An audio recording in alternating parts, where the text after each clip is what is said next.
So hello, what's up mga J-Vlog? Welcome ulit for another content. And for today's video, Tecno Spark 50 5G. Sulit ba talagang i-purchase ngayon 2026? Tara, pag-usapan natin.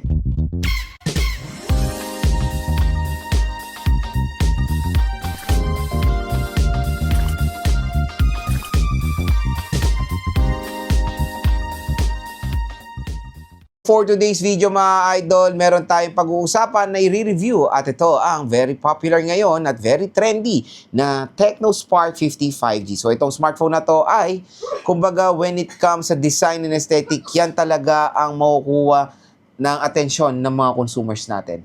Pero saan ba tayo bibili nitong smartphone na to? Wala na iba kundi dito sa ating product link. So tap mo yung video, ayan, hinilamos ko dyan, view products, mura at baksak presyo nyo lang makukuha tong Tecno Spark 50 5G. At ito pang magandang balita. Good news na nga. Magandang balita pa. Mura nyo lang siya makukuha below SRP. Kasi ang SRP nito is for the 4 gigs 128 is nasa 8 to 9,000 pesos siya. And for the 8 gig 256 is 13,000 pesos. Pero dito sa ating product link, usually pwede mo ito makuha around 6 to 7,000 pesos pinakamababa dahil merong discount voucher, okay? Pero sa mall, possible 8 to 9,000 pesos siya mga idol. Kaya dyan lang kayo bibili sa ating product link nitong Tecno Spark 50 5G. So, yun nga, 4 gig 128 ang i-offer niya na pinakamura. And when it comes sa ganyang variant, I know marami pa rin lumalabas naman na 5G na nag-o-offer ng 4 gig 128 gigabytes of internal storage. And yan na yung parang isasakripisyo nyo para makakuha ng isang 5G device sa murang halaga lang. Pero merong ibang brand na nag-o-offer ng, alam mo yun, very generous sila when it comes sa RAM, like Poco. Ang Poco kasi, I think the Poco M8s 5G ba yun? 6 gig 128, di ba? So, mas better. And maggagawa tayo ng phone comparable sa mga smartphones and stay tuned lang mga J-Vlog. Pero ito nga muna pag-usapan natin. Marami nagtatanong, Lord, sulit ba talaga siya? Maganda ba talaga siya? Mabilis ba talaga siya? Pwede ba siya pang gaming? Lahat yan ay sasagutin natin dito sa ating video. So stay tuned lang mga idol, okay? At ayun, diyan ko kayo pinupush bumili sa product link natin dahil meron, again, exclusive lang po yung discount voucher dito yan sa ating video ha. So, pagka-checkout nyo, automatic po yan ma-add upon checkout or tingnan nyo lang sa vouchers na nandun yun, nag-automatically add yung YT affiliate po ang pangalan yan, okay? So, yun na nga. So, yun nga una natin munang i-discuss dito yung kanyang design and aesthetic. Ito talaga ang parang mapupusuan ng mga consumers natin, yung design nito. Tingnan mo naman ang design. Mukha siyang Google Pixel literal. Pero when it comes sa kulay, mukha siyang 14 Pro Max, yung deep purple ng 14 Pro Max, diba? Ang ganda, sobrang minimalist siya, pero may dating yung itsura niya.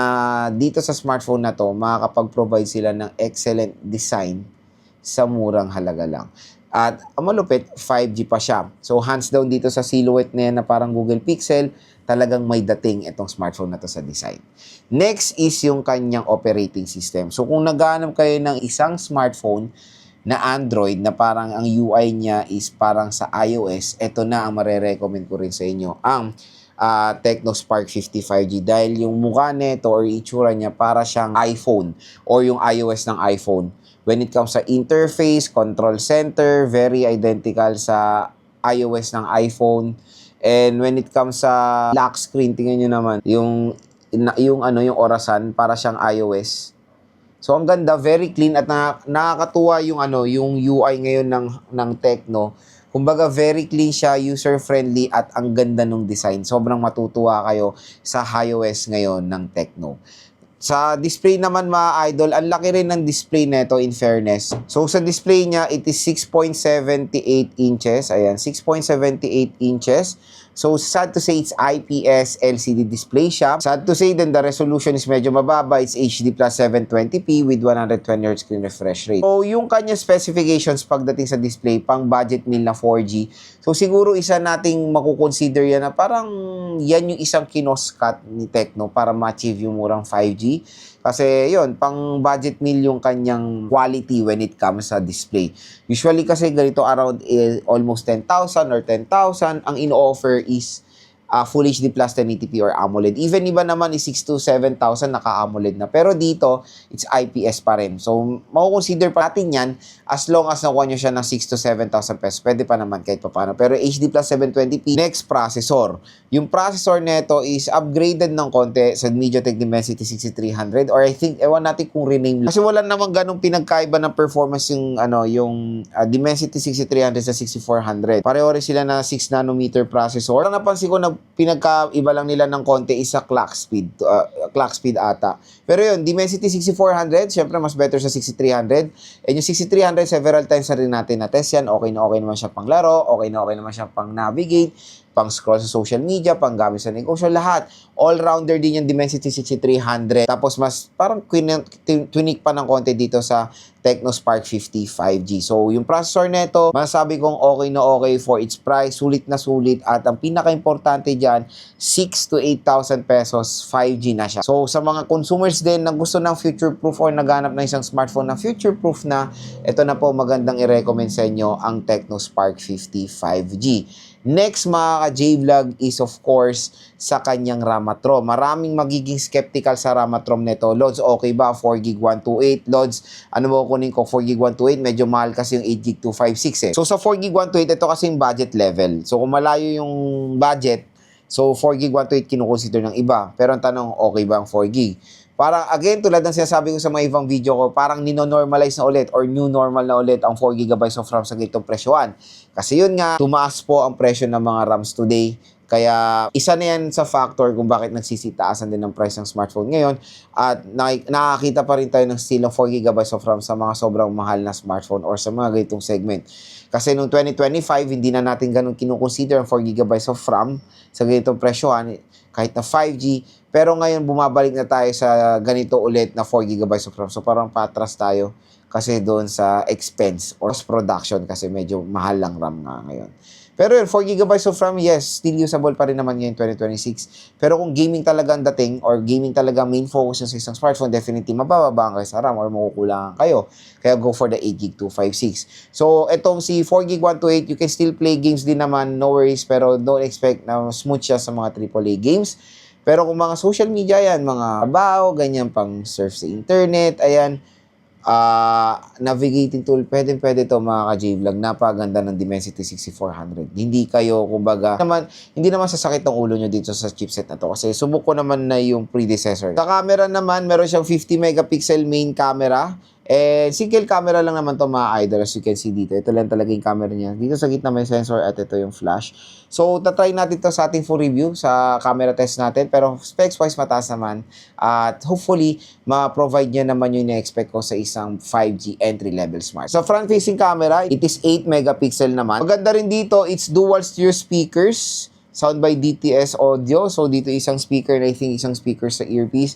At syempre, ang pinakapanalo sa Tecno Spark 55G is the battery performance. 6,500 mAh battery capacity with 45 watt fast charging rate. So, mabilis din naman mag-charge at matagal siya malobat. Napakagandang terno na makikita natin dito. Pero in fairness, malaki battery niya pero hindi po kabigatan nitong smartphone na to. At hindi naman siya ganun katabaan. So, maganda yung kanyang weight.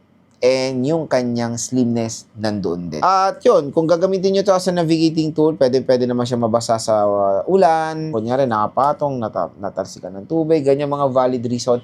IP64 kasi ito, IP64 water loss resistant. Pero again, hindi po ito pwedeng isubmerge sa water ng matagal to take underwater shot. Huwag nyo isusugal kasi mababa ang kanyang IP rating. Pwede lang to sa mga talsik-talsik ng tubig with certain kind of pressure. Okay? So, yun. Overall, dito sa Tecno Spark 55G, maganda naman yung specifications niya. And in fairness for the jelly case, hands down din dahil attention to detail si Tecno na kahit yung jelly case ay ine-effortan nila or binibigyan nila ng halaga. Kasi syempre, pwede nang gamitin as a permanent case yung jelly case na ito. At sa bibili rin nito, no worries, meron na rin siyang pre-installed screen protector out of the box. Pero ang pinaka-main question, Lord, sulit nga ba talaga ang Tecno Spark 55G? For me, kung makuha nyo siya ng 6,000, 7,000, or even 8,000, definitely sulit din naman siya. Mabibitin lang kayo sa RAM. Pero kung gamers kayo, meron naman isang solusyon dyan, go for the 8GB 256 na ito. So yung 4GB 128 nga nito, pwede siya for all-rounder naman. At kung interested kayo dito lang kayo bibili sa ating product link. So tap mo yung video, view products, mura at bagsak presyo nyo lang makukuha itong si Tecno Spark 55G at diyan kayo bumili sa ating link dahil meron pong exclusive na discount voucher na naghihintay po para sa inyo. So grab yours now hanggang naka-sale pa si Tecno Spark 55G, isa sa pinakamaganda ring i-recommend na 5G smartphone ngayon 2026. Hindi siya perfect pero sulit din naman siya for its price.